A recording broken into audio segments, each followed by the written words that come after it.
Je crois beaucoup à cette voix externe pas qui te guide, mais qui te conseille, cette voix bienveillante qui te permet de te recentrer dans ton jeu. C'est un joueur que j'ai vu s'énerver à l'échauffement, c'est assez rare, quoi.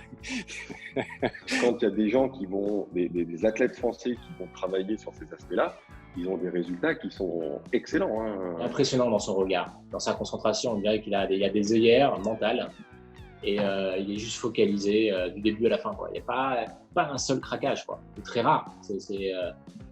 Donc je suis très impressionné par ce mec-là. On ne regarde pas le résultat d'un seul pari, on regarde le résultat d'une série de paris, d'une série de décisions, et à la fin, peut-être on se corrige. Dans le tennis, on aime à croire que ça reste un jeu physique et que finalement le mental reste cette petite pépite qu'on travaille mais qu'on n'aime pas trop en parler parce que voilà, c'est réservé simplement à une certaine élite. On perçoit en France être fort mentalement comme être un guerrier sur un terrain. Pour moi, c'est une aberration.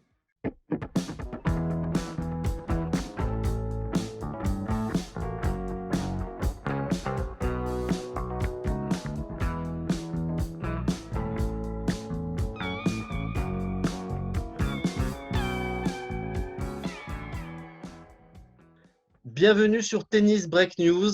Quel joueur de poker n'a jamais envoyé un tapis par dépit ou frustration? Quel joueur de tennis n'a jamais craqué devant un adversaire qui le rendait fou? Quel parieur n'a jamais misé une somme d'argent trop importante en espérant rattraper ses pertes accumulées? Le tennis, le poker et les paris sportifs sont trois univers différents, mais totalement reliés, au moins sur un aspect, la gestion du mental et des émotions. Pour en parler, 4 invités triés sur le volet qui devraient pendant une heure vous faire part de leur expérience et de leurs compétences en la matière afin de vous aider à aller chercher votre A-game, c'est-à-dire votre meilleur niveau. Il fait partie des meilleurs joueurs du monde de poker avec notamment une 3e place au WSOP Main Event 2017, l'équivalent d'un grand chelem en tennis, mais aussi 2 titres à Barcelone et à Monaco, 2 étapes de l'European Poker Tour, ou encore un titre à l'US Poker Open en 2018. Au total, ses gains s'élèvent à 13 millions de dollars en 10 ans. C'est notamment en travaillant de façon ultra professionnelle son mental qu'il a franchi un cap sur les tables de jeu. Sa parole se fait rare dans les médias et c'est un vrai plaisir de l'accueillir sur Tennis Break News. Bonjour Benjamin Pollack. Merci Greg, merci de m'accueillir chez vous. Merci. Il a été 180e mondial sur le circuit ATP, désormais excellent joueur et amoureux de paddle. Il est aussi l'entraîneur depuis 2014 d'Elliott Benchetrit. Sa spécialité, le mental, qu'il met également au service d'autres sportifs et de citoyens lambda en quête de réponses. Bonjour Jean-Michel Pécry. Bonjour à tous, ravi d'être avec vous. 202e mondial à son meilleur classement sur le circuit ATP. Il est l'un des pionniers français du mental dans le sport. Il a mené notamment Sébastien Grosjean à la 6e place mondiale en 2001, mais il a aussi travaillé avec des dizaines de joueurs de tennis, dont Gaël Monfils. Christophe Galtier, l'actuel entraîneur du LOSC, a également fait appel à ses services, tout comme Benjamin Pollack, ici présent, et de nombreux autres joueurs professionnels de poker. Bonjour Pierre Gauthier. Bonjour à tous. Enfin, il est membre de l'équipe de France de paddle, grand connaisseur de tennis et fan de poker. Il fut pendant de longues années une référence des paris sportifs en tennis. Il nous dira comment il a travaillé son mental pour parvenir à briller sur tous ces terrains de jeu. Bonjour Jérémy Ritz. Bonjour à tous. Alors messieurs, qu'on soit sportif de haut niveau, joueur de poker ou parieur professionnel, il y a un énorme travail de préparation mentale à faire pour gérer ses doutes, mais aussi ses victoires. Afin de dépasser ses limites, il faut être capable de se remettre en cause, d'analyser ses performances sans mettre uniquement le focus sur le résultat. On va essayer pendant une heure d'expliquer en quoi le mental est essentiel dans le sport, mais aussi le poker et les paris sportifs et dans la performance en général. Je compte sur vous pour donner quelques clés et convaincre les derniers récalcitrants. Je vais commencer avec toi, Pierre.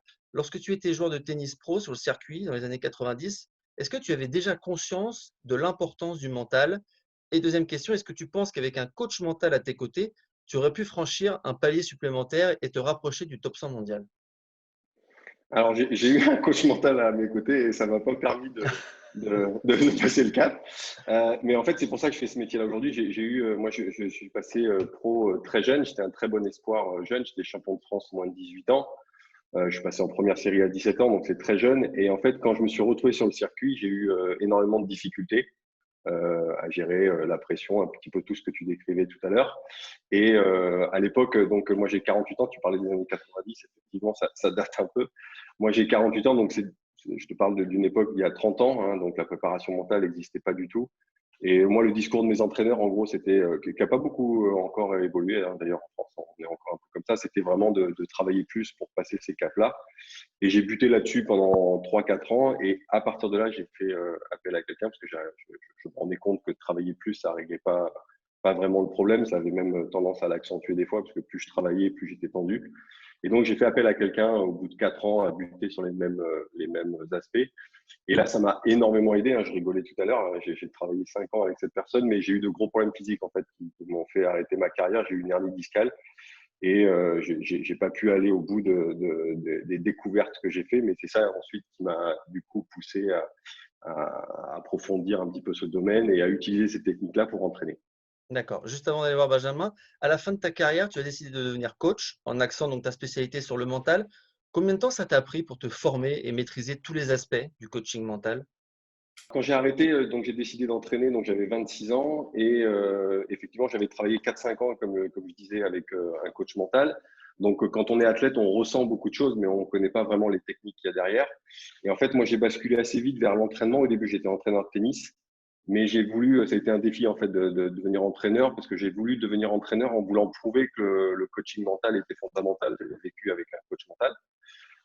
Parce que je trouvais que je ne comprenais pas comment c'était possible que j'ai autant galéré et que c'était aussi dur de trouver quelqu'un de compétent dans ce domaine. Donc, moi, j'ai basculé en tant qu'entraîneur, mais en voulant inclure ça dans l'entraînement. Et à ce moment-là, je me suis formé. Donc, ça m'a pris à peu près 4 ans de formation. Donc, j'avais déjà 5 ans de travail sur moi et ensuite 4 ans de formation. Mais j'ai envie de dire, sur ces techniques-là, je pense qu'on se forme tout le temps. On n'arrive jamais au bout de ce qu'on peut faire, en fait, hein, parce que chaque personne avec qui j'ai travaillé m'oblige à chaque fois à me remettre en question, à approfondir.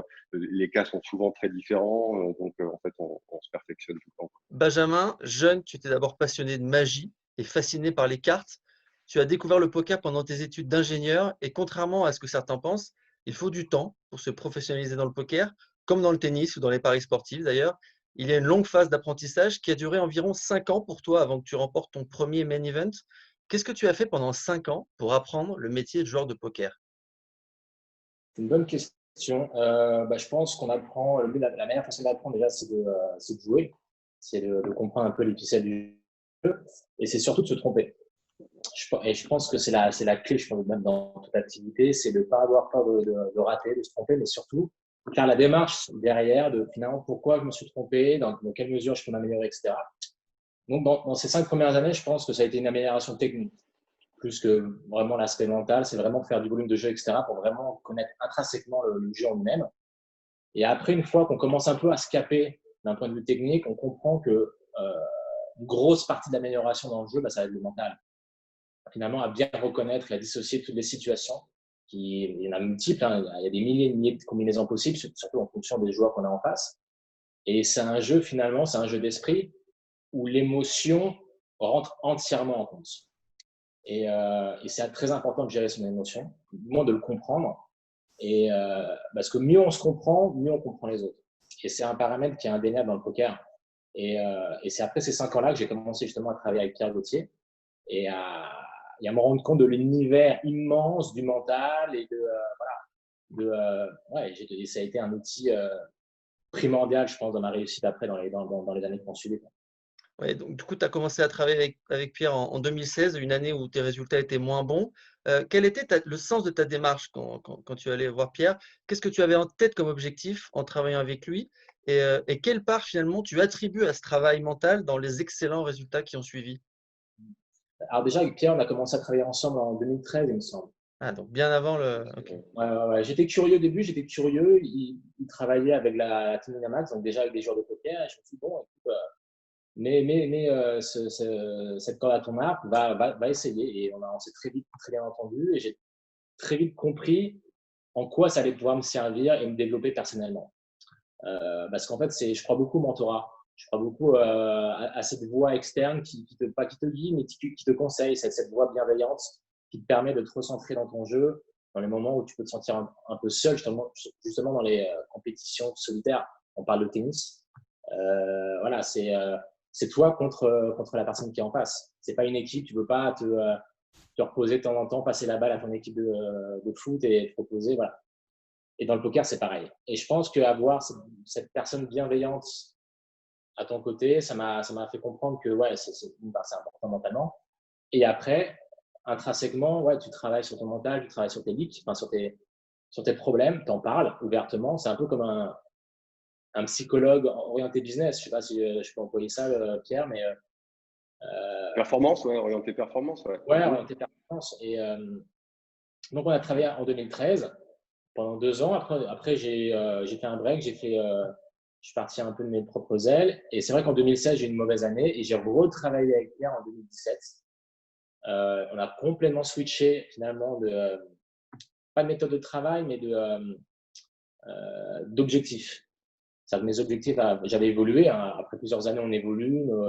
Voilà, notre vie évolue. Donc, et mes objectifs avaient complètement changé. On a réussi à les redéfinir avec Pierre et c'est ça qui m'a beaucoup aidé. C'était quoi tes objectifs du coup en 2017? Ça a été retrouver le plaisir du jeu. Chose que tu peux perdre évidemment quand tu joues pendant plus de 10 ans dans n'importe quelle activité, hein, que tu sois médecin, sportif, artiste. Il y a un moment où tu peux perdre cette créativité, cette flamme qui est au fond de toi. Et tout le travail qu'on a fait avec Pierre, c'est justement retrouver ce premier amour et pourquoi je m'étais lancé là-dedans. Au-delà de l'aspect financier, etc., qui est de l'adrénaline qu'on peut avoir, c'est voilà, pourquoi intrinsèquement ce jeu social, ce jeu d'esprit m'avait intéressé, étant passionné à mes débuts, et j'ai retrouvé cette flamme-là. Et ça m'a permis de faire pousser les résultats que j'ai après. C'est marrant parce que le mot plaisir, c'est des mots qu'on entend souvent dans la voix de Rafael Nadal ou de Roger Federer. Donc voilà, c'est un petit symbole. Jean-Michel, toi, tu as commencé à travailler avec Elliott Benchetrit quand il avait 16 ans, si je ne me trompe pas. C'est quand même assez rare en France de prendre si tôt conscience de l'importance du mental. Quels étaient ses objectifs à lui? Pourquoi il est venu te voir? Pour être honnête, à ce moment-là, Elliott, il cherchait un entraîneur de tennis. Et moi, j'étais un peu à la croisée des chemins. Je me suis dit, ça faisait un petit moment que je faisais ce travail en tant que préparateur mental. Et je me suis dit, j'ai envie de tester mes idées.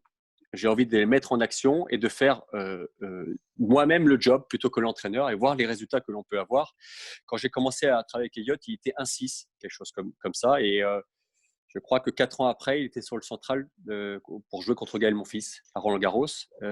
Une petite anecdote, il n'était pas dans les joueurs les plus calmes sur le terrain, mais quand j'ai commencé à bosser avec lui, tout le monde me prédisait que j'allais prendre le mur et que c'était impossible de bosser avec lui, qu'il n'avait pas d'avenir devant lui. Et à force de travail, à force de compréhension, finalement, ça fait un petit moment qu'on est ensemble et tout n'est pas parfait, bien sûr, mais de jour en jour, il devient un joueur de plus en plus complet. C'est qualifié dans les 3 tournois du Grand Chelem. Les 3 derniers, il a réussi à sortir des qualifs. Donc, on peut dire quand même qu'il mentalement, il commence à être plus fort qu'avant et plus armé. Donc, c'était vraiment pour moi aussi un test personnel, un challenge de dire, Pierre en parlait tout à l'heure, de dire est-ce que mes idées, est-ce que je peux les appliquer et finalement, quel résultat je vais avoir avec. Et pour l'instant, écoute, on n'a pas atteint l'objectif qui est rentré dans les 100, mais on s'en rapproche d'année en année, donc c'est plutôt satisfaisant. Aujourd'hui, j'ai beaucoup moins de temps pour voyager, pour m'occuper de toute sa carrière, parce que les joueurs de tennis ont un emploi du temps très chargé, très rythmé. Donc c'est quelqu'un que je continue à coacher, mais un peu plus, je dirais, par téléphone aussi maintenant, un peu avec les outils, les différentes plateformes que l'on peut avoir pour communiquer. Je ne suis pas tout le temps avec lui, je dois faire les plus gros tournois de l'année avec lui, mais le reste du temps, je ne voyage pas avec lui. Donc voilà un petit peu l'histoire avec Elliott. Je te coupe, du coup, si j'ai bien compris, dans cette démarche à la base, il n'avait pas forcément la volonté de travailler son mental. Et du coup, quand rapidement, j'imagine que tu as essayé de lui inculquer un peu les bases, comment il a accueilli ça? Est-ce qu'il t'a regardé avec les gros yeux, genre, mais pourquoi tu me parles de mon mental? Ou est-ce qu'à l'inverse, il a été tout de suite à l'écoute et il a pris conscience de l'importance de travailler ça? Écoute, lui, il cherchait aussi peut-être aussi des solutions de ce côté-là. Il était très ouvert à ça et je me rappelle la première chose que j'ai fait, le premier entraînement, j'ai mis ma montre et je lui ai dit voilà, on va regarder combien de temps tu mets avant de t'énerver et avant de sortir de ce que j'appelle un état qui permet la performance. Je crois que c'était moins d'1 minute. C'est un joueur que j'ai vu s'énerver à l'échauffement. C'est assez rare quand même.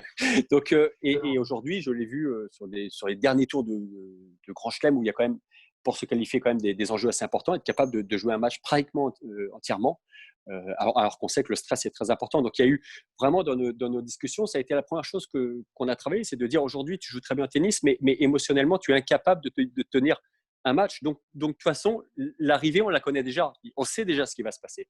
Et donc, chaque entraînement, a été une construction mentale et de dire on va travailler tes coups, mais derrière tes coups, à chaque fois qu'on va travailler, on va avoir un objectif de comportement, on va avoir un objectif de concentration et on va avoir aussi un objectif d'endurance mentale d'une certaine manière. C'est de dire combien de temps tu peux durer avec cette émotion-là. On a aussi travaillé sur qu'est-ce qui se passe en toi, qu'est-ce qui tue cette émotion. Et donc, jour après jour, par les entraînements, par les discussions, par comprendre ce dont il avait besoin pour bien jouer, ce qui l'empêchait de bien jouer, il a eu de plus en plus conscience de ce qui se passait. Benjamin parlait tout à l'heure d'une conscience, d'une voix bienveillante. Et finalement, c'est ça qu'on a construit, c'est d'avoir une partie de lui qui est aidante et qui sait ce qu'il y a à faire pour performer, plutôt qu'un critique, je dirais, intérieur qui le détruit et qui l'amenait tout le temps à échouer dans ses matchs. Donc, ça a été, je dirais que dans les entraînements qu'on a fait depuis 4-5 ans, on a pratiquement que parlé de mental, que parlé de stratégie, que parlé d'émotion. Et je crois que j'ai dû lui donner 2 conseils techniques dans ma vie. Honnêtement, hein, vraiment, j'essaye d'être lucide dans ce que je dis, mais c'était très peu parce que aussi, ce qu'il faut comprendre, c'est que l'émotion amène la justesse technique. C'est-à-dire que quand on est dans une bonne émotion, la technique devient juste. À l'inverse, quand l'émotion est mauvaise, la technique devient mauvaise. Il y a des crispations, il y a du stress, il y a une surapplication et de toute façon, la technique devient mauvaise. Donc, en fait, lui parler de technique, c'était simplement pour moi lui dire je te mets dans le bon état, travaillons pour être dans le bon état, ta technique suivra, en fait. Ok. Jérémy, comment tu as travaillé, toi, ton mental pour réussir à devenir l'un des meilleurs joueurs français de paddle, mais aussi performant sur les tables de poker et dans les paris sportifs? Est-ce que tu as trouvé des similitudes dans l'approche mentale de ces 3 activités? Il y a évidemment des grandes similitudes aujourd'hui quand on essaie de faire une activité de manière professionnelle, qu'elle soit sportive ou même dans un autre domaine. C'est un mot qu'a utilisé Pierre et qui est important. On recherche la performance. On recherche à être efficace au moment où on en a besoin. Et évidemment, pour être efficace, c'est exactement ce que disait Jean-Michel juste avant, on a besoin d'être dans les bonnes dispositions mentales pour mettre en œuvre ces compétences qui peuvent être techniques ou d'autres domaines. Et on a cette recherche d'être performant au bon moment, quel que soit le domaine. Donc évidemment, il y a des grandes similitudes. La grande différence, si on parle des paris sportifs par rapport au reste, c'est qu'il n'y a pas la dimension de l'adversaire, qui est évidemment une composante très importante dans le mental. On a dans les paris sportifs quelque chose d'un peu plus solitaire, puisqu'on doit gérer ses émotions par rapport à ses résultats, par rapport aux décisions qu'on a prises. Quand on parle de tennis ou de poker, il y a ça, mais il y a aussi quel problème me pose mon adversaire, quelle équation est en train de me donner mon adversaire et quelle réponse j'y apporte. Donc là, la dimension mentale est probablement encore plus poussée dans le sport, notamment le tennis, puisque c'est dans la majorité du temps individuel, et dans le poker aussi. Mais il y a évidemment des grandes similitudes et le but, en tout cas, est le même, c'est-à-dire que c'est essayer d'être performant au moment où on en a besoin. Moi, je sais que les joueurs de poker le font beaucoup aussi, mais c'est toujours de faire des reviews un petit peu ce que j'ai fait, d'essayer de me dire voilà, j'ai fait ça, ça a marché ou ça n'a pas marché indépendamment du résultat, mais est-ce que j'aurais pu faire autrement? Est-ce qu'à un moment, mon émotion a peut-être pris le pas sur ma faculté d'analyse et ma lucidité au moment de faire mon choix? Et d'essayer d'avancer un petit peu comme ça. Benjamin parlait tout à l'heure de faire des erreurs. C'est évidemment un des meilleurs moyens pour progresser. Il faut en faire, tout le monde passe par là. Par contre, il faut être capable de passer un petit peu au-dessus de ça et, comme on disait, d'essayer de comprendre pourquoi on a fait une erreur pour s'améliorer, progresser et essayer d'en faire le moins possible avec le temps. Benjamin, est-ce que tu considères le poker comme un sport? Bonne question. Dans la préparation, oui. C'est-à-dire que je pense que mentalement, dans la préparation en amont de toute compétition, je me prépare, j'observe les joueurs contre qui je vais jouer, je prends des notes, je fais beaucoup de sport, je fais de la méditation, j'essaie de faire de la visualisation sur la compétition dans laquelle je vais aller. Et oui, après en soi, évidemment, on est assis à une table, donc physiquement, ça ne requiert pas les mêmes demandes, mais mentalement, clairement, je pense que c'est de la gestion d'émotions comme dans le sport, donc et à haute intensité. C'est-à-dire que le poker, c'est des baffes d'émotions à chaque main, quoi. Et c'est toute cette gestion-là qui est très similaire avec le sport de haut niveau, je pense. Pierre, en 2001, tu collabores avec Sébastien Grosjean. Avec toi, il va faire 2 demi-finales de Grand Chelem, remporter le Masters de Bercy, ce qui va le mener jusqu'en finale de l'ATP Masters. La clé de ce succès tient en 3 lettres, PNL. Je ne parle pas du groupe éponyme, mais bien de programmation neurolinguistique. comme tout le monde ne connaît peut-être pas la PNL, vous ici certainement oui, mais en quelques mots, comment tu définirais la PNL? Ensuite, on va en discuter tous ensemble. Alors, déjà, la clé du succès de Sébastien n'a pas dépendu Ouais. que de la PNL. Hein. Elle était en lui peut-être aussi. Ouais, elle était déjà beaucoup en lui. On Dans va son dire coup que, droit. voilà, dans son coup droit, dans plein d'autres choses,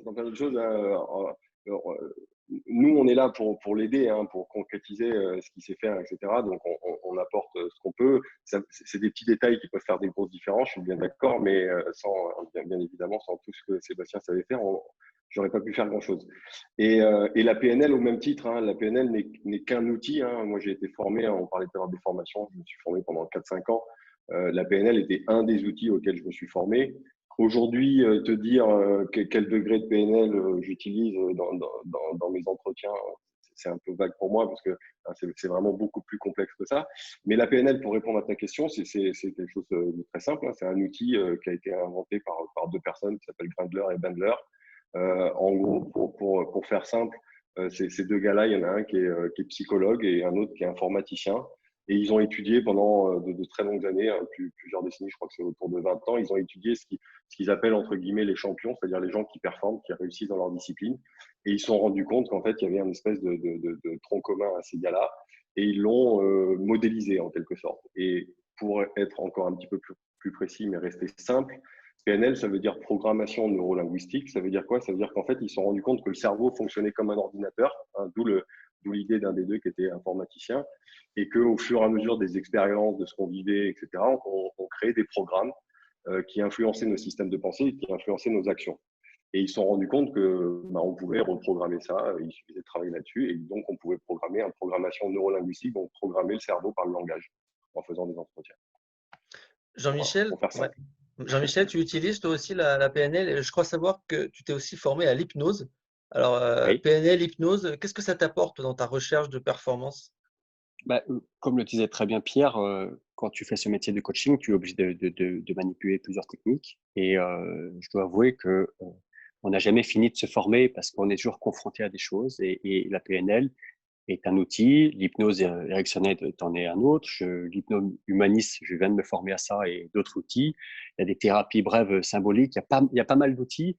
Et finalement, Pierre a assez raison là, quand il dit ça. Je sais plus trop ce que j'utilise. C'est-à-dire que finalement, ce sont des systèmes qui permettent de changer les représentations des gens, de leur donner, de comprendre ce qui se passe en eux, d'effectuer des changements mentaux, de mettre à jour des croyances, de mettre à jour aussi des comportements que l'on ne souhaite pas. Et après, selon le problème que l'on trouve, on applique une technique ou une autre qui nous semble la plus judicieuse par rapport à l'expérience que l'on a et par rapport aussi, je dirais, à la personne que l'on a en face. Des fois, on peut même mélanger peut-être certaines techniques.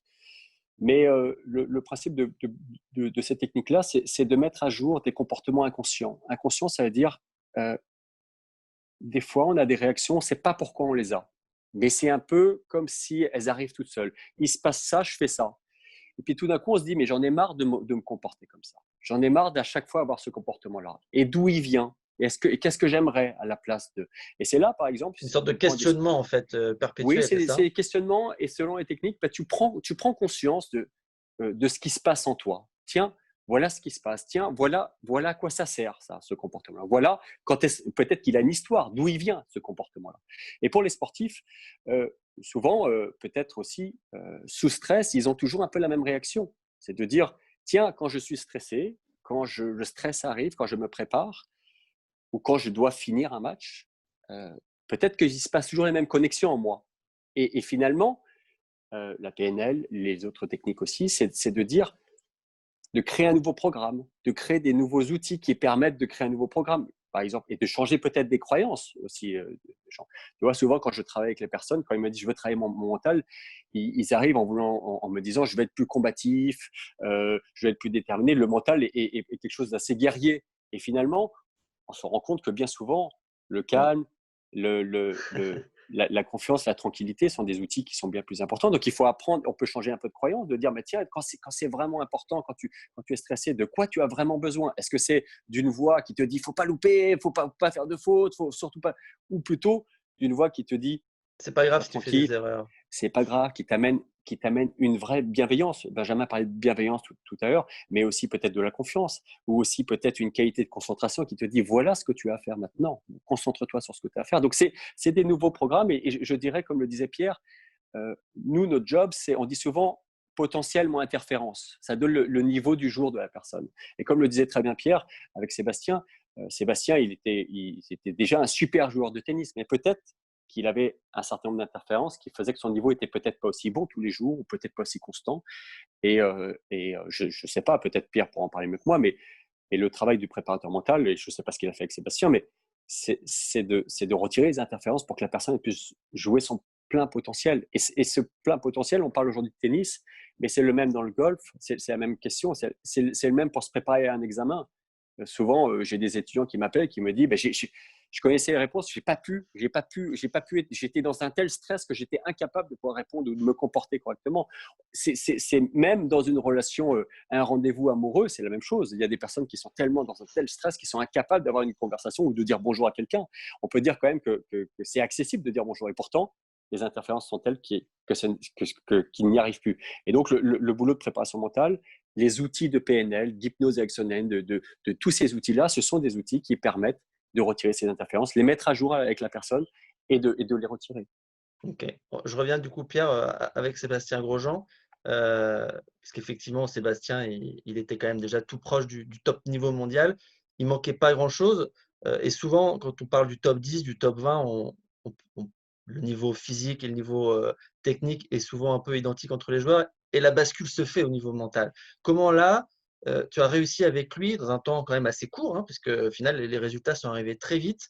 Comment le déclic s'est produit avec Sébastien?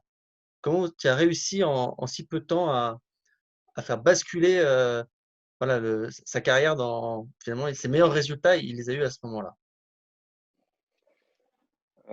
Alors, ce que je peux dire, c'est assez dur en fait de dire un déclic, une chose. Je pense que c'est plus complexe que ça. Par contre, ce que je peux dire, c'est que on parlait tout à l'heure des techniques, là, de PNL, d'analyse transactionnelle systémique, hypnose, ce qu'on veut, etc. Donc, moi, au début, je me suis formé à ça et j'ai eu un truc assez général là-dessus. J'ai commencé à utiliser ces techniques au début parce que à 26 ans, quand j'ai commencé à entraîner, il n'y avait personne qui avait envie que je l'entraîne. Donc j'ai commencé assez bas en fait avec des joueurs qui étaient classés à un niveau régional. Donc j'ai pu expérimenter tout ça. Et en fait, quand je me suis retrouvé avec Sébastien, moi ça a beaucoup basculé. Je me suis beaucoup éloigné en fait de toutes ces techniques. Et c'est pour ça que je dis que maintenant je sais même plus quelle technique j'utilise. Et en fait, ce que je me suis rendu compte tout à l'heure, on parlait de performance, c'est que à ce niveau-là, les athlètes de ce niveau-là, ils ont tous un niveau technique excellent. Et c'est vrai dans le tennis, dans le poker, vraiment des joueurs très haut niveau, ils ont tous forcément un niveau technique excellent. Au début de l'émission, tu disais que le mental est indispensable, etc. Alors, je ne sais pas si c'est indispensable parce qu'il y a des gens qui traversent ça. Et on peut penser par exemple à Nadal, c'est assez frappant quand il arrive à 17 ans à Roland-Garros, il gagne son premier Roland-Garros. Je ne sais pas s'il a vraiment travaillé avec un préparateur mental de façon spécifique, mais on sent qu'il maîtrisait ces aspects-là, de par, à mon avis, son environnement, etc. Donc, on n'est pas obligé de travailler avec un préparateur pour réussir. Par contre, ce que je me suis rendu compte, et c'est grâce à Sébastien et le fait d'être plongé dans ce niveau-là, c'est que les joueurs de ce niveau-là, étant tous préparés physiquement et forts techniquement, ce qui va faire la différence sur le très très haut niveau, ceux qui vont gagner les tournois et qui vont être vraiment devant les autres, au sommet de la pyramide, c'est vraiment cette capacité, dans les moments les plus importants, à justement utiliser tout ce qu'ils savent faire techniquement et physiquement. Ce que tu dis est très juste. Moi, je ne sais pas, maintenant, je ne suis plus trop le tennis moderne, mais c'était vrai à cette époque-là et je pense que ça l'est encore. La différence technique, contrairement à ce que pensent les gens, les fans qui regardent, ils ont l'impression qu'un Federer, un Nadal ou un top 10 mondial est 10 fois plus fort techniquement et physiquement qu'un centième mondial. Moi, je ne crois pas à ça. Je crois pas. Je crois qu'ils ont bien sûr, certains joueurs ont des facilités, mais il n'y a pas tant d'écart que ça. Et d'ailleurs, il suffit de voir que même un joueur comme Djokovic, quand il perd certains aspects de ce qui lui permet justement de rentrer dans cet état optimal de performance, J'ai en tête, par exemple, une fois qu'il a réussi à gagner Roland-Garros, on peut imaginer qu'il avait un peu coché toutes les cases de ses objectifs. Là, tout à l'heure, Ben parlait des objectifs. Et puis tout d'un coup, il a un peu coché toutes les cases. Ça fait 4-5 ans qu'il domine le tennis outrageusement. Il n'a plus vraiment d'objectifs clairs. Du coup, il perd un peu en motivation. Et là, on s'est rendu compte que pendant 1 an et demi, il perd contre des gens 50e, 100e, et il gagne quasiment plus un tournoi. Et donc, s'il avait vraiment un niveau technique bien supérieur à un 100e mondial, ça ne serait pas le cas. Ça suffirait pour… Ouais. Ouais, ça suffirait pour rester devant. Alors, Jérémy, je crois que tu veux parler, mais… Ouais. Juste pour revenir un tout petit peu sur Grosjean, je me rappelle d'une histoire que tu m'avais racontée, parce qu'on avait parlé à une époque de ce sujet-là, et on avait notamment parlé de son revers. Tu m'avais dit que quand tu l'avais récupéré, entre guillemets, il avait un petit peu la conviction que son revers était faible, notamment parce qu'il était plutôt reconnu pour un excellent coup droit et puis un jeu qui n'était pas forcément axé autour de son revers. Et tu m'avais parlé justement de tout le travail qu'il avait fallu faire pour juste en fait enlever cette croyance qu'il avait qu'il ne pouvait pas faire grand-chose avec son revers et qu'à la fin, justement, il avait la capacité technique de faire des choses, mais qu'il s'était un petit peu convaincu que c'était juste un coup pas hyper utile dans son jeu et que vous aviez un petit peu travaillé sur ça pour que ça devienne plus justement qu'un coup d'attente, mais aussi un coup sur lequel il pouvait redevenir agressif, dangereux et ajouter cette panoplie à son jeu. Et ça m'avait, tu m'avais raconté ça à l'époque et je trouvais que c'était assez intéressant parce que le revers n'était pas faible, mais a priori, lui avait cette idée-là. Ça montre que finalement, le mental, il peut venir en aide à la technique. Hein, que la technique est là, mais… Complètement. Complètement. Et en fait, pour reprendre cette anecdote de Sien, en fait, juste pour terminer avant, puis après, je vais faire le parallèle avec ça, c'est que, donc du coup, quand je suis arrivé avec lui, tous ces techniques-là, je me suis rendu compte simplement que ces athlètes, ils avaient des compétences techniques et physiques, mais il fallait être capable, en fait, 90% du temps, d'être justement en pleine possession de ses moyens. Et du coup, moi, je me suis un petit peu éloigné de toutes les techniques, un petit peu de coaching traditionnel, et j'ai vraiment travaillé sur essayer de comprendre quels étaient les paramètres qui permettaient de rentrer dans cet état-là. Parce que quand on regarde des Nadal, des Federer, des Djokovic, ou des Benjamin Pollack ou des Messi, etc., en fait, on se rend compte qu'ils passent un très grand pourcent. C'est dans son domaine, c'est à peu près l'équivalent. Hein, donc, et en fait, il passe un très grand moment du temps où il joue en pleine capacité. Hein. C'est un état que les anglo-saxons connaissent très bien et appellent la zone ou le flow, suivant les disciplines qu'ils font. Et c'est un peu ce que disait Jean-Michel tout à l'heure, ça serait un état optimal de performance. Mais sauf qu'il y a un certain nombre de paramètres qui peuvent bloquer cet accès-là. Et pour revenir, donc en fait, j'ai listé, d'après moi, ce que je voyais, un certain nombre de paramètres qui permettent d'y rentrer ou au contraire de rester à l'extérieur. Jean-Michel en citait un certain nombre tout à l'heure en parlant de confiance, de concentration, de gestion des émotions, etc. Tout ça, ça va être justement des paramètres qui peuvent nous empêcher d'y rentrer. Et pour revenir simplement rapidement à l'anecdote de Sébastien, c'est même plus simple que ça en fait. Enfin, plus simple. Moi, comme disait Jean-Michel tout à l'heure, j'ai pas expliqué à Sébastien comment faire un revers parce que déjà il le faisait.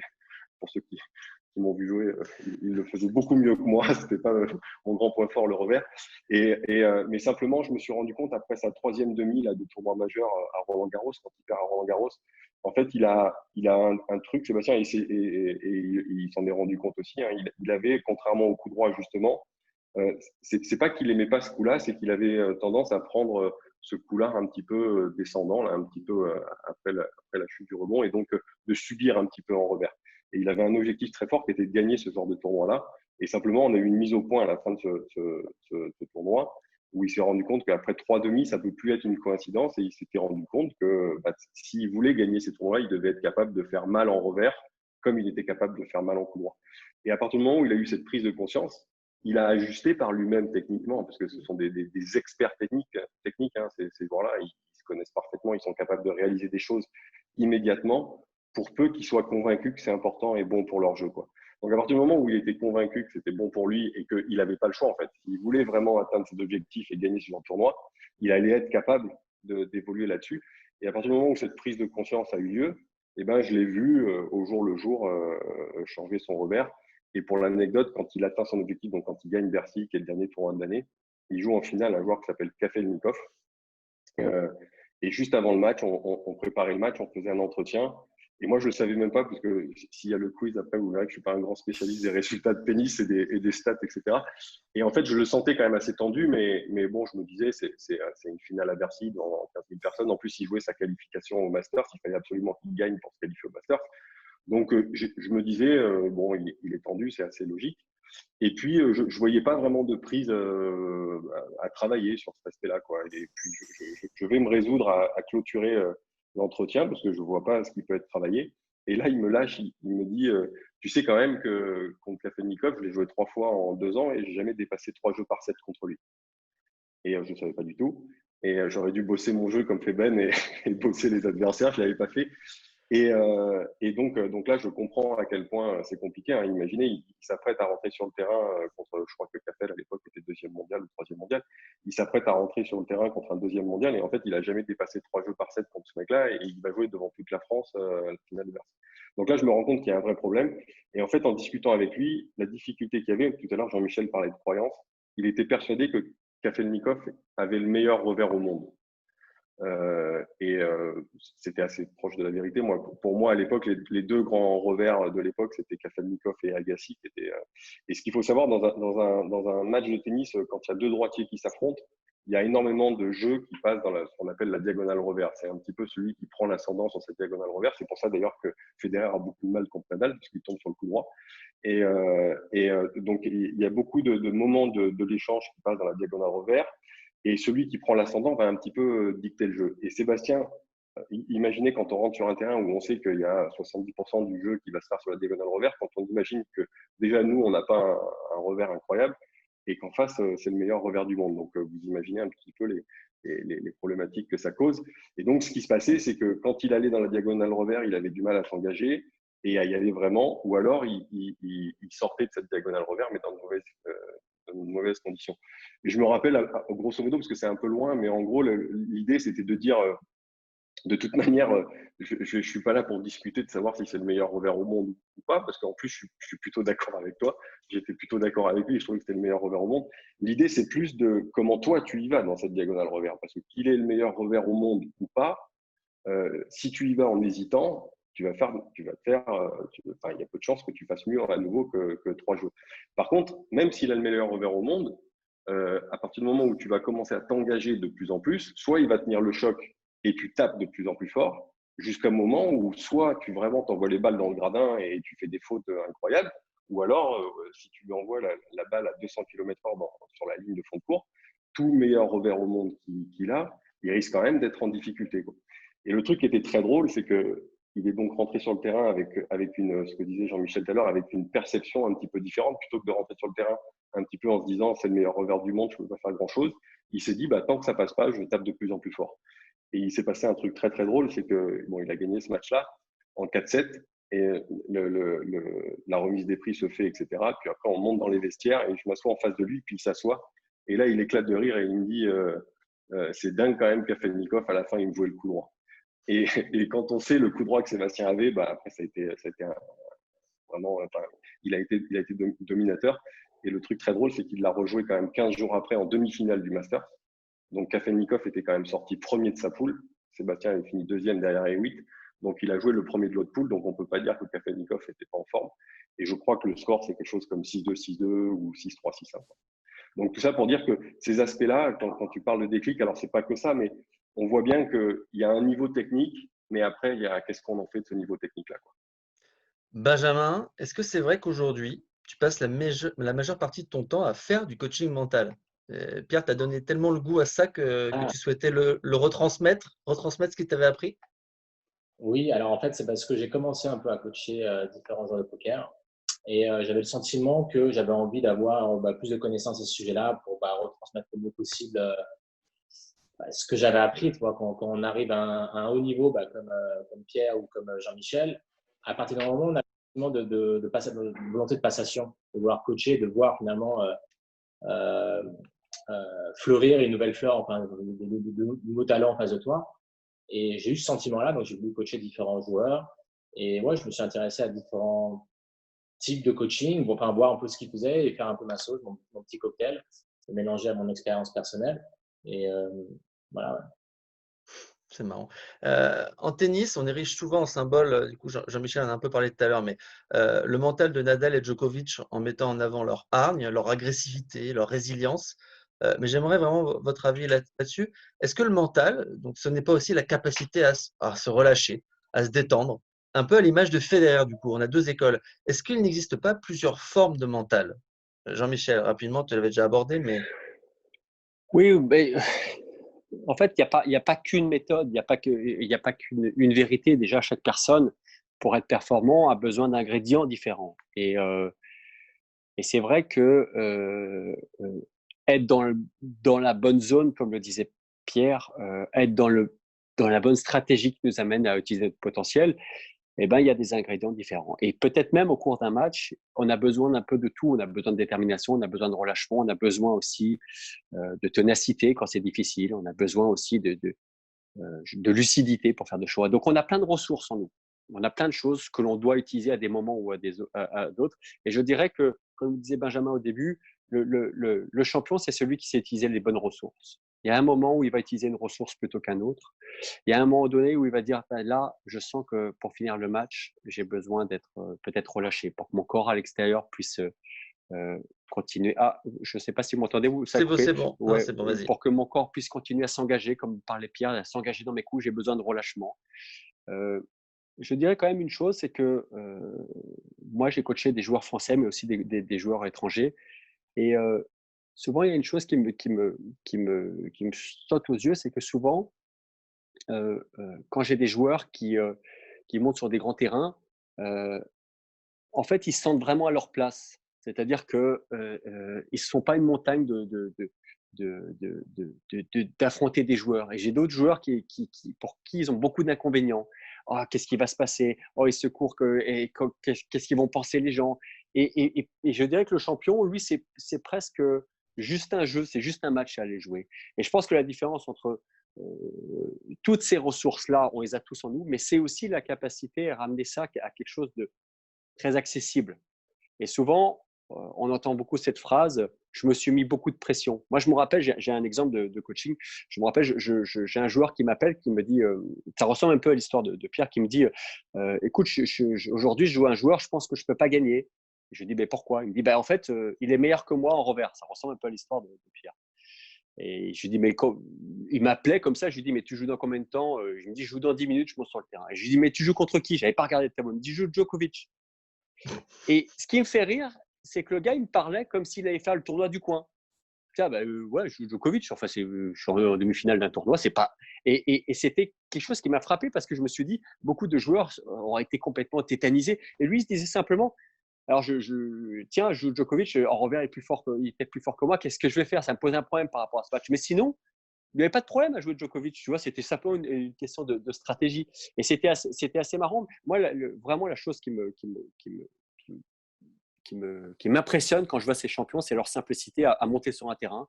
À quel point, quand tu leur donnes les ingrédients pour faire des choses, à quel point ils n'ont pas d'inconvénients. Je pense que Pierre sera d'accord avec ce mot inconvénient. C'est facile pour eux de faire ce qu'ils ont à faire pour devenir bons. Et quand on descend de niveau, il y a souvent, tout est un peu plus difficile. Et je pense que les plus grands champions, je ne les connais pas tous, hein, mais ceux avec qui j'ai pu bosser et avec qui j'ai pu discuter, ça semble assez facile. Ok, je vais jouer une demi-finale à Roland-Garros. Bon, ok, c'est pas non plus énorme. Tu vois. Et c'est plutôt ça qui m'impressionne, plutôt que l'agressivité et la détermination, le relâchement. Je pense que la plupart des joueurs, ils ont ça en eux. Ils ne savent pas quel bouton appuyer à quel moment. Tu peux leur apprendre, mais après, ce qui fait de toi un champion, c'est peut-être un peu cette différence de perception. C'est leur capacité à finalement être juste à ce qu'ils ont à faire et un peu oublier tout ce qui peut se passer, toute la pollution qu'il y a autour. Jérémy? J'ai une petite question pour Jean-Michel sur ça. Et tu le disais au départ, c'est est-ce que tu fais une vraie différence sur ce thème-là entre les Français et les joueurs étrangers? Enfin, c'est une espèce d'arlésienne. Le mental des joueurs français, c'est souvent un petit peu érigé comme raison principale de ne pas avoir regagné de Grand Chelem ou de choses comme ça. Je pense qu'il y a des vraies raisons autres que le mental, mais est-ce qu'il y a une vraie différence de comportement de manière globale ou est-ce que pas forcément. Enfin, je pense que c'est une question qui peut être intéressante parce que c'est quand même un sujet qui revient hyper fréquemment, le mental des Français, quoi. Bon, moi, c'est difficile de dire, de donner une vérité. Je peux donner mon point de vue, mais je connais pas tous les joueurs et je connais pas toutes chacun son histoire. Une chose est sûre, c'est que la plupart des joueurs français ont été quand même à un super niveau. Ils ont été capables de faire des super choses. Dans les choses je pense, qui peut-être me frappent, mais une fois de plus avec peut-être des pincettes à prendre. Je pense que c'est une des choses pour devenir champion, c'est l'intelligence de travail et la capacité de travail. L'intelligence de travail, c'est répéter les choses qui nous amènent à devenir bons et la capacité de les faire jour après jour. Et je pense que les joueurs étrangers, de ce que je vois quand je vais sur les tours de tennis, quand je vois un Djokovic, il y a une équipe énorme autour de Djokovic. Quand je vois un Nadal, il y a une équipe énorme autour d'eux. Quand je vois un Français, souvent il y a un coach. Et peut-être de ce côté-là, j'ai le sentiment qu'il y a une différence de culture sur s'entourer parce que je sens que je peux aller plus loin et gagner plus, et juste prendre une personne parce que ça me va et puis ça me va un peu où je suis. Et tu vois, pour avoir, tu vois, souvent, j'ai encore eu un coup de fil, j'ai un joueur ukrainien qui m'appelle et qui me dit, écoute, ça va pas mentalement, mais tu sais, je suis prêt à tout pour que ça marche. Et ça, c'est quand même, tu vois, t'as pas ça chez les Français. C'est souvent, ouais, mais tu sais, travail mental, je sais pas trop si je veux le faire. Enfin, je sais pas, c'est pas C'est vrai toujours. ça, Pierre? C'est vrai ce que dit Jean-Michel, ça, ce côté peut-être un peu moins engagé dans le mental chez les sportifs français? Il y a un truc culturel, c'est sûr. Après, on a quand même des très grands champions, hein. Moi, ce qui me dérange un petit peu quand j'entends ce genre de discours-là, parce qu'on l'entend beaucoup, hein, comme disait Jean-Michel, les journalistes, hein, ils s'en donnent à cœur joie, bien évidemment, hein, quand un match est perdu alors qu'on menait ou des choses comme ça, on va entendre ça. Et la seule chose, je suis d'accord avec ce que Jean-Michel a dit, la seule chose qui me dérange un petit peu, c'est qu'on sous-tend l'idée que le Français n'est pas capable d'être fort mentalement. Et il faut pas faire faut bien faire la différence. Le cerveau d'un Français, il est tout à fait câblé comme le cerveau de n'importe quel être humain. Il y a des systèmes de pensée qui vont être ancrés de par la culture certainement, de par l'environnement, de par plein de choses, qui sont pas des programmes, si on reprend l'image de la PNL, qui sont pas des programmes optimales. C'est pas optimal de penser comme ça. Mais pour peu qu'on réexplique à un athlète comment penser de façon optimale, son cerveau il est tout à fait capable. Et c'est d'ailleurs pour ça que quand il y a des gens des athlètes français qui vont travailler sur ces aspects-là, ils ont des résultats qui sont excellents, hein. Les plus grands champions, on peut parler de Teddy Riner, qui a commencé à travailler avec une psychologue quand il avait 15 ans. Aujourd'hui, il n'y a pas un meilleur judoka dans le monde que Teddy Riner.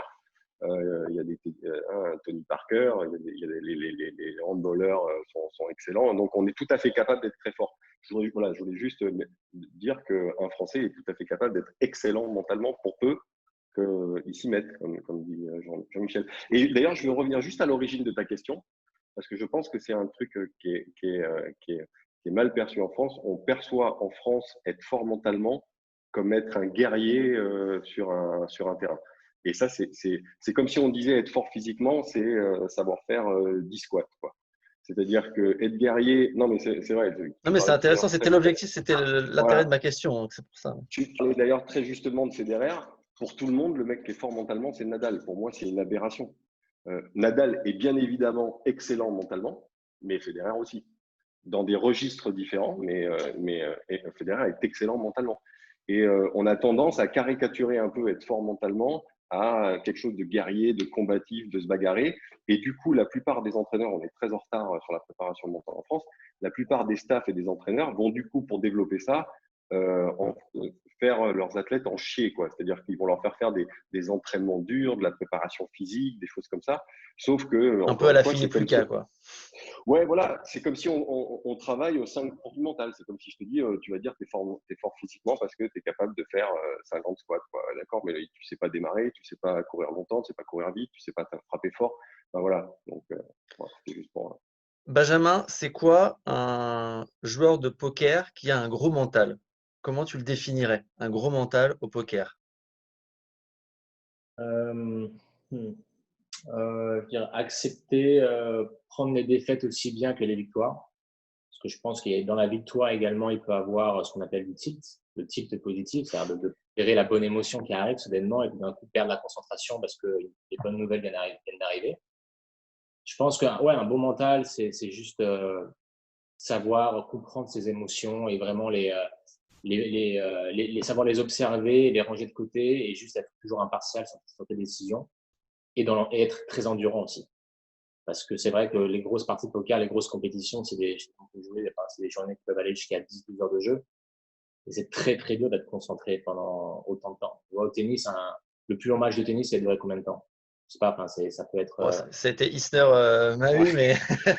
Celui-là a duré 3 jours. 5 jours. Mais sinon, en général, en grand chelem, oui, ça peut durer 4-5 heures. Oui. Ouais, voilà. Et c'est très compliqué. Il y a forcément des hauts et des bas, il y a des moments de relaxation, etc. Et au poker, c'est la même chose. On a des breaks, des 2 heures pendant les tournois généralement. Mais il y a toute cette variable de gestion d'émotions. Et je pense qu'un très bon joueur de poker, d'un point de vue mental, c'est celui-là qui saura lisser ses émotions et prendre à chaque instant la meilleure décision possible. Comment tu prépares un grand tournoi? Oui, excuse-moi, Pierre, vas-y, réagis. Ouais, je voudrais juste rebondir sur ce que vient de dire Benjamin, parce que juste pour donner un exemple sur la question d'avant, on parle toujours des capacités de Nadal de combativité et de guerrier. Et Benjamin, lui, a commencé par un mot, là, il le sait, hein, qui me tient à cœur, qui est l'acceptation. Et ça, on n'en parle jamais, Nadal, de sa faculté d'accepter tout ce qui se passe sur un terrain. C'est un peu ce que disait Jean-Michel tout à l'heure. Et j'ai juste une petite anecdote pour permettre de comprendre ça. Je regarde très peu de matchs de tennis maintenant, mais un des matchs que j'ai regardé et que j'ai adoré, c'est la finale de Nadal contre Medvedev. Pour ceux qui l'ont regardé à l'US Open. Ouais. À l'US Open, exactement. Et Nadal mène 2-7-1 break, 2-7-0 break contre Medvedev. Il a le match en main. Il vient en plus 15 jours avant de battre. D'écraser Medvedev. Oui, voilà, d'écraser. Donc, il a 2-7-0 break au troisième, je crois 3-1. Et là, il fait un jeu vraiment pas très bon. Il fait un jeu avec quelques fautes directes, 2-3 fautes directes, je crois. Et Medvedev jouait bien. Hein. Medvedev jouait bien, je trouve, sur les 2 sets qu'il perd, etc. Et là, le match bascule. Et là, Medvedev se met à jouer à un niveau qui était assez exceptionnel parce que pour être capable de remonter un match comme ça contre Nadal, c'est pas simple. Et là, Medvedev gagne donc le 3e et le 4e. Et au 5e set, il mène 1-0, je crois, au 5e set. Et il a balle de break sur le service de Nadal. Je ne sais pas si tu as l'air de savoir.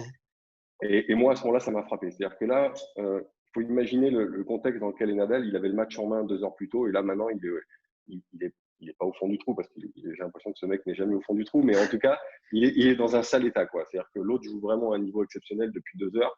Et il est en passe de se faire briquer au début du 5e, ce qui l'aurait mis quand même dans une position très délicate. Et là, il a une balle de break contre lui, il s'apprête à servir, il sert une première balle. Et là, le juge de ligne lui compte faute de pied pour la première fois du match. Je ne sais pas ceux qui s'en rappellent. Voilà. Et là, à ce moment-là, pour vous dire le niveau d'acceptation de Nadal dont on ne parle jamais, c'est qu'il n'a même pas levé le regard. Il n'a même pas jeté un coup d'œil au juge de ligne. Ça, c'est pas de la programmation, ça? Il n'est pas programmé pour accepter ça, pour se dire… Bien évidemment, je le dis. C'est un énorme travail. Et programmé à ça depuis qu'il est né. Hein. Il faut connaître l'environnement de Nadal où il y a eu beaucoup de champions autour de lui. De mettre de l'énergie à essayer de contredire le juge. Quoi. Voilà. Exactement. Mais il faut avoir cette capacité de gérer ses émotions à ce moment-là. C'est incroyable. Exactement. Et ça serait la réaction pour ceux on est tous, hein, on a tous fait de la compétition autour ici. Je pense qu'il y a 99% des athlètes qui auraient pété un câble à ce stade-là. Et lui n'a même pas jeté un regard à l'arbitre et au juge de ligne. Il a pris sa balle, il a fait rebondir, il a servi une deuxième. L'autre a retourné, il s'est décalé, il a fait coup droit gagnant. Et il a gagné le 5e set.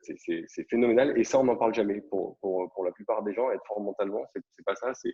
Moi, j'avais vu quand je travaillais pour la Ligue de Provence, on incitait les jeunes qui gagnent un point à crier Bamos et ça en devenait ridicule. Il y avait des joueurs de tennis qui criaient Bamos 350 fois en 1h30, mais dès qu'ils perdaient le premier set, il n'y avait plus personne, quoi. Donc, il faut remettre les choses à leur place, quoi. Et être fort mentalement, c'est beaucoup plus qu'être un guerrier. Benjamin, est-ce qu'il y a des joueurs ou des joueuses que tu apprécies sur le circuit? Je ne sais pas si tu as beaucoup le temps de voir les matchs avec le poker qui te prend beaucoup de temps, mais est-ce qu'il y a des joueurs, des joueuses aujourd'hui ou même par le passé qui t'ont marqué? Les joueurs de poker. Et de tennis? Et de tennis. Est-ce qu'il y a des joueurs ou des joueuses des noms? Est-ce qu'il y en a qui te plaisent?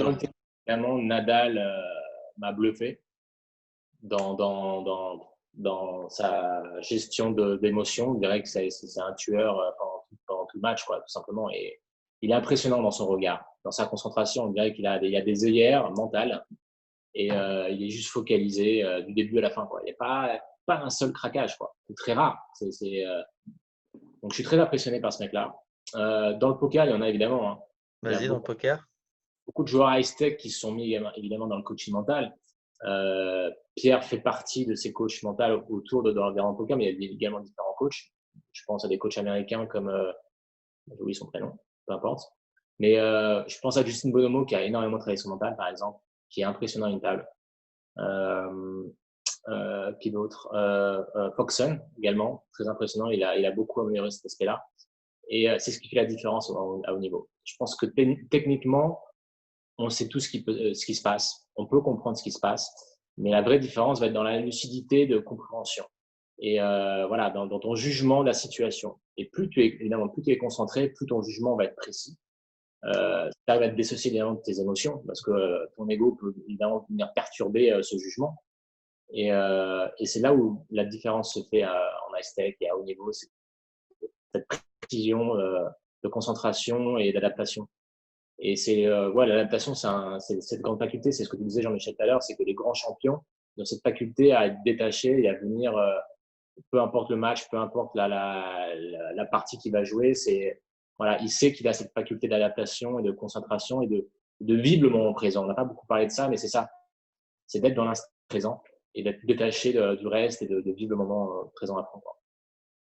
Jérémy, est-ce que dans ton travail d'analyse, avant de parier sur un match de tennis, tu vas chercher à analyser en profondeur le mental des joueurs et leur comportement en fonction de différents scénarios de match? Est-ce que c'est important aussi d'analyser cet aspect-là et ne pas uniquement regarder les résultats, le classement? Est-ce que j'imagine que tu le prends en compte? C'est important.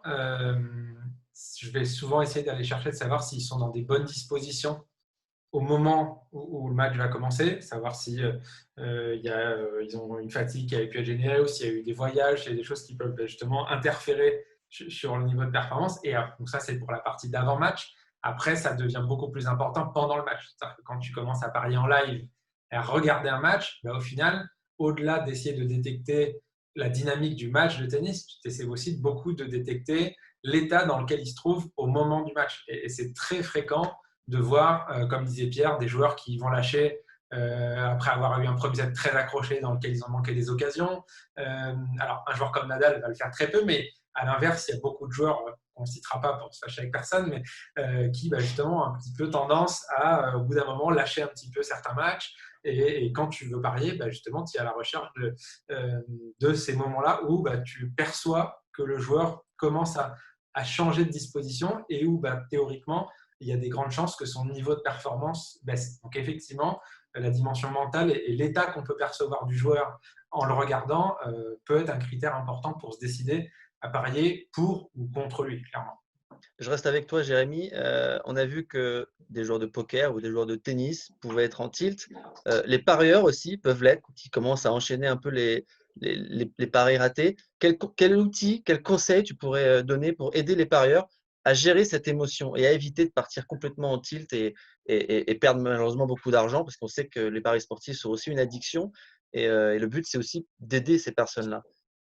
Alors, je vais répondre. Oula, pardon, j'ai mon téléphone qui sonne, autant pour moi. Ça, c'est un parieur qui est en tilt, tout simplement. Voilà, c'est le jeu. Je vais répondre avec une petite anecdote qui va aussi parler un petit peu de poker. J'ai travaillé pendant quelques mois avec un des plus grands joueurs de poker qui s'appelle Alexandre Luneau, qui est comme Benjamin, un des plus gros gagnants français, qui s'est reconverti un petit peu dans les paris sportifs. Et on a travaillé quelques mois ensemble. À un moment, justement, il s'intéressait aux paris sur le tennis. Et donc, on échangeait beaucoup. Et un jour, on s'est retrouvé à faire un pari semblable, à avoir de l'argent sur le même joueur.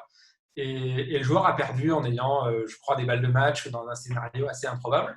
Et voilà, et je lui ai envoyé un petit message à la fin en disant dommage, vraiment, je ne sais plus ce que j'avais exactement, dégoûté ou pas de chance, un truc comme ça. Et il m'a très gentiment remis à ma place en me disant voilà, on ne laisse pas la place aux émotions et au fait d'être déçu parce que le scénario ne s'est pas déroulé comme on voulait. Et voilà, c'était le témoin de dire alors je me suis dit peut-être Ben allait le citer dans les joueurs qui ont un bon mental au poker, mais il ne l'a pas fait. En tout cas, il m'a vraiment tout de suite dit voilà, c'est pas comme ça que je travaille.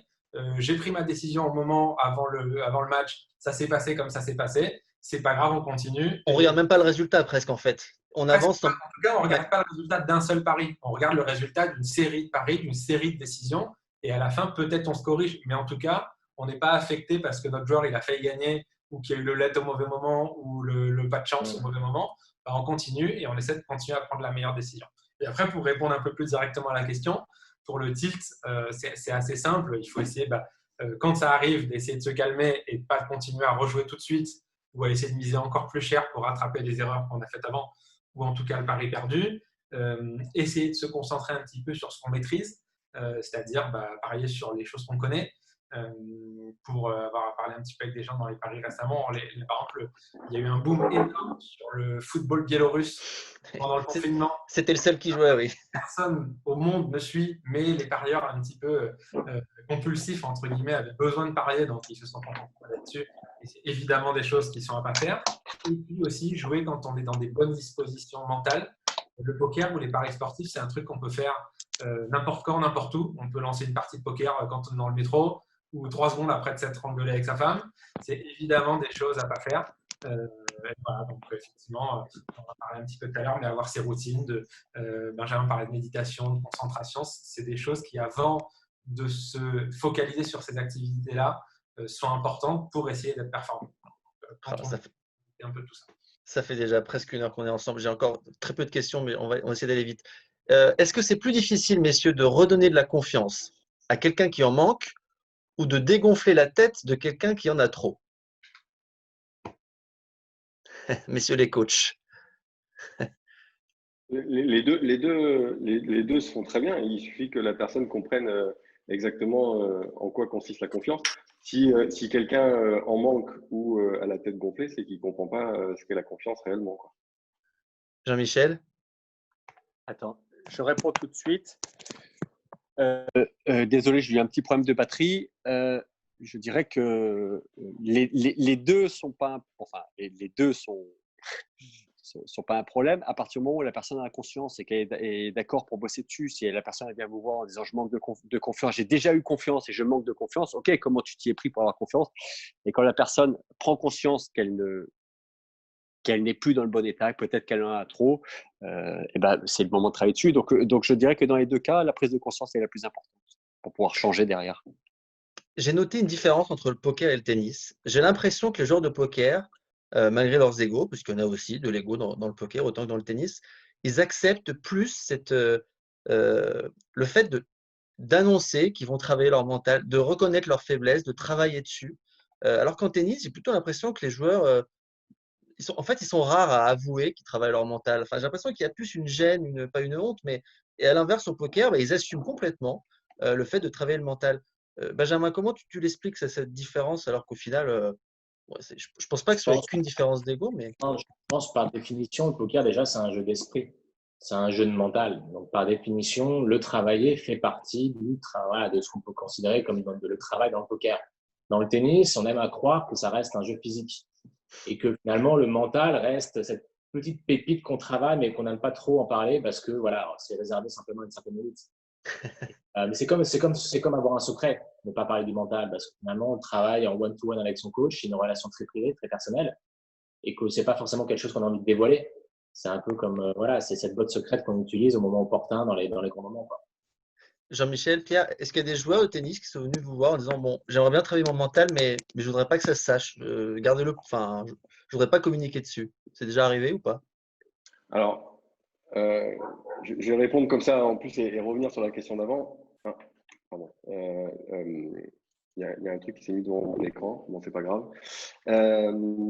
C'est incroyable la différence entre le sport, pas que le tennis, hein, le sport et le poker sur cet aspect-là. Les joueurs de poker ont une facilité à parler de travailler avec un préparateur mental. Je pense qu'ils ont réellement compris ce que disait Ben, hein, que ça fait partie intégrante de leur préparation.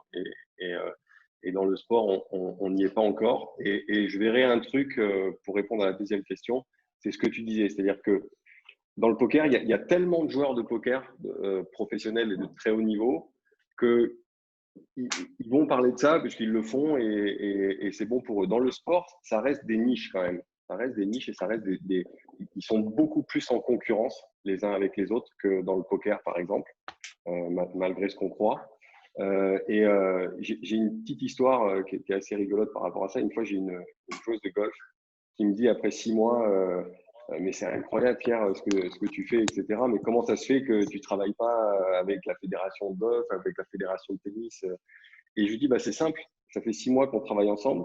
À qui t'as parlé de moi?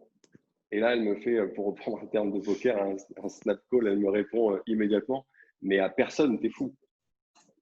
Et en fait, ça dénote ce qu'il y a dans le tennis. Quand on prend les joueurs de tennis français, ils sont une petite dizaine, en fait, une quinzaine à être vraiment très forts et sur le circuit.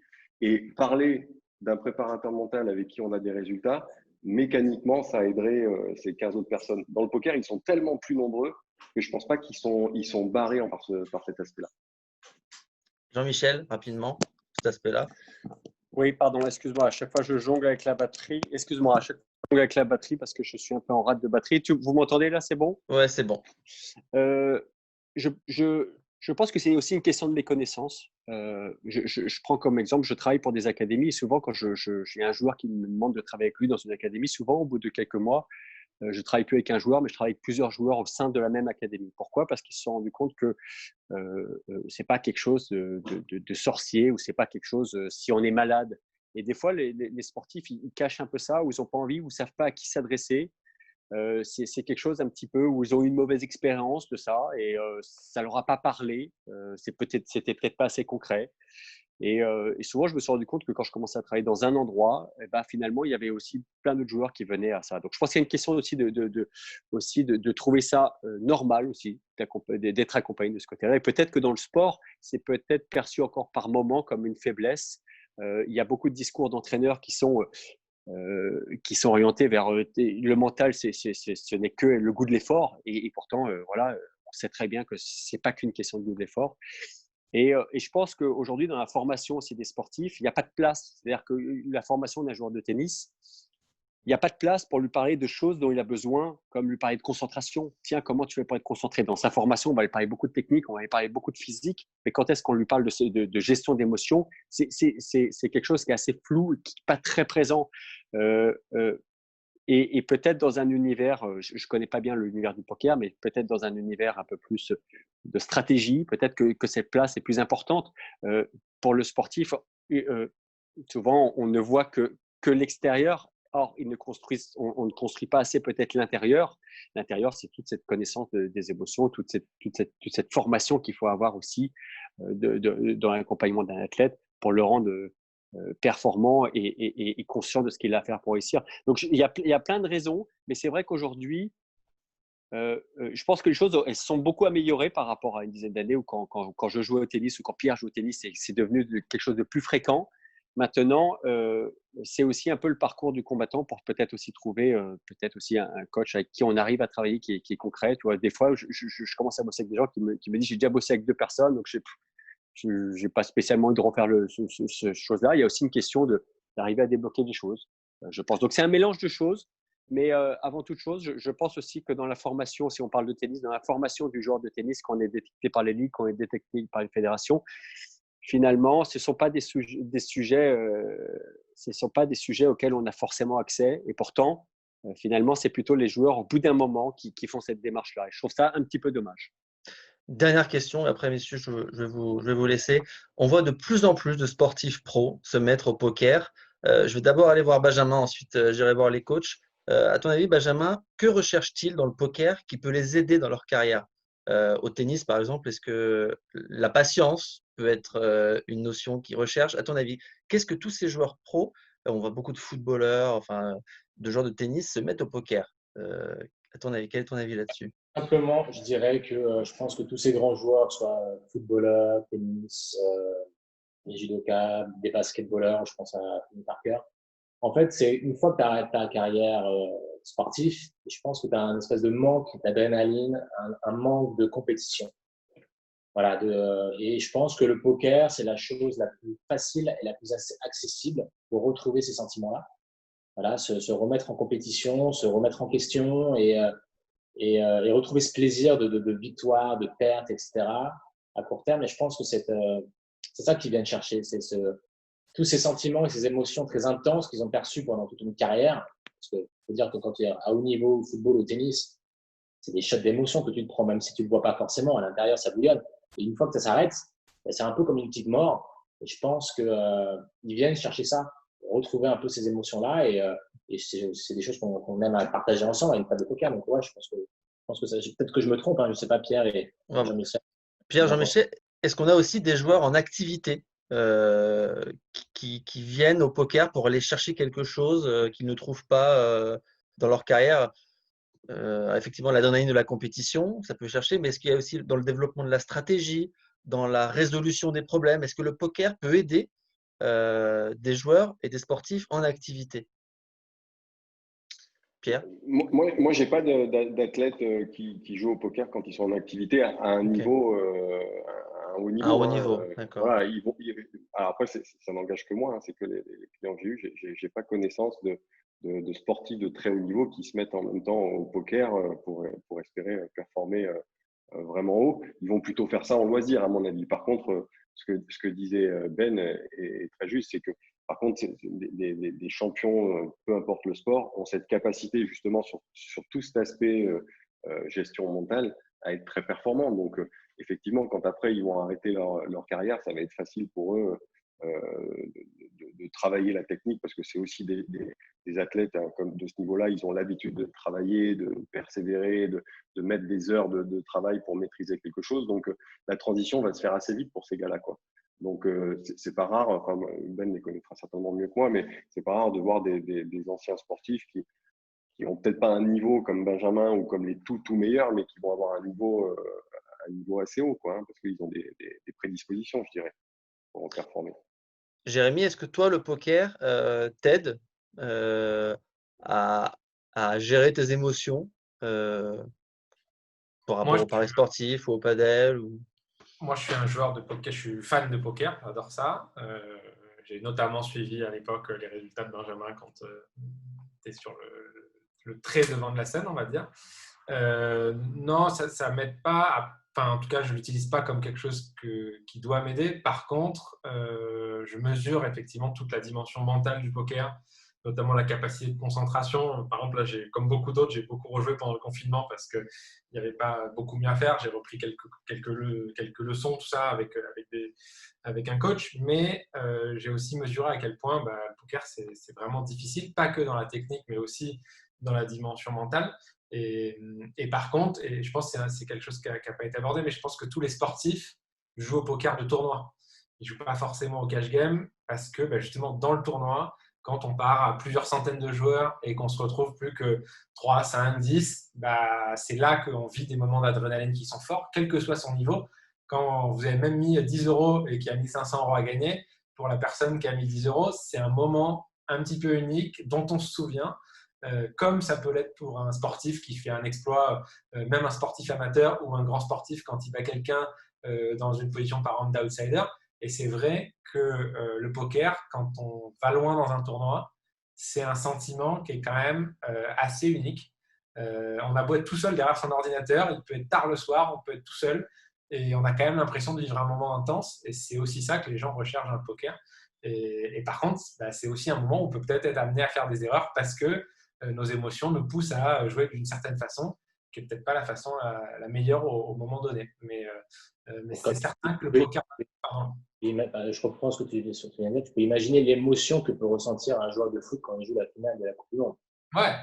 Une fois tous les 4 ans, quand il est, voilà, on ressent ça quand tu filmes ta finale un tournoi un dimanche soir ou alors qu'il y a 100 tournois par semaine. Donc la récurrence est beaucoup plus faisable. Et pourtant, on a cette émotion-là. Donc, et dans le sport, quand tu as un Roland Garros qui arrive une fois par an et qui arrive en finale, bon, je ne parle pas de Nadal parce que maintenant, c'est une routine. Hein, mais ouais, c'est des émotions uniques. Et c'est pas que je les envie, mais c'est vrai que c'est fabuleux. C'est fabuleux quand tu es dans la compétition au niveau et de vivre des moments aussi intenses et aussi uniques, grâce au travail que tu as accompli, évidemment. Et dans le poker, c'est la même chose. J'imagine que l'émotion d'un main event, d'une finale de match, ça doit être un truc que tu n'oublieras jamais et exceptionnel, qui doit être assez proche de ce qu'on peut ressentir dans un très grand moment de sport, quoi. Ouais, bien sûr. Bon, merci messieurs. Pardon. Non. Merci beaucoup, Benjamin. C'est quoi le prochain rendez-vous poker? Voilà, bah, ça va dépendre de la situation qu'on connaît aujourd'hui, hein. Du Pour Covid, l'instant, il n'y a rien qui est. Oui, tout est en en stand-by. stand-by. On espère au plus tôt en novembre pour les Bahamas, Ok. fameux party poker events. Sinon, on attendra 2021. Voilà. Ok.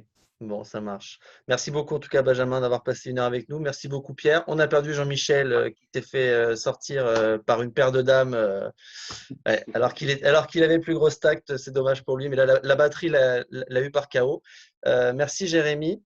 Voilà, j'espère qu'on a pu éclairer et aider tous nos téléspectateurs qui auront regardé cette émission.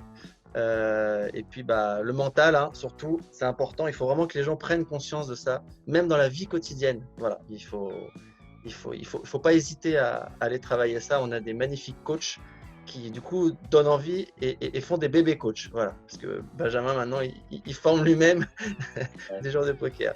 Et j'imagine que c'est plus difficile d'ailleurs de coacher ou d'être coaché.